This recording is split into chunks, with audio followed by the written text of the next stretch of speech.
Everybody out there, as well as to 6 students who have actually joined us here in the classroom. A very warm welcome to all of you. We are very excited, and we hope you are also excited about this course we're about to begin,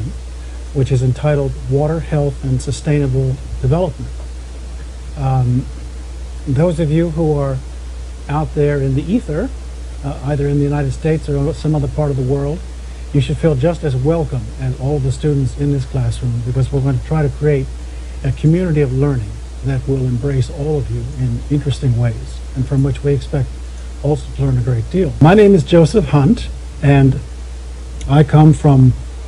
a somewhat unusual background. Oh yes, I can't start without quoting one of my favorite poets, W.H. Auden, who once wrote, "Many people have lived without love, but no one can live without water," and I've always assumed poets know a lot more than I do, so I say trust the poet. Indeed, the early introduction that I'd like to make tonight is that we're really in a crisis that the world hasn't quite woken up to,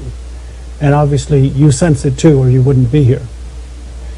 And the other quote that I always like to begin with comes from Fortune magazine, which after a meeting in Davao in Switzerland, where the major investors were looking at the future, in particular of large infrastructure projects,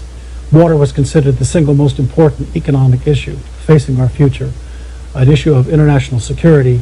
promising to be what oil was to the 20th century,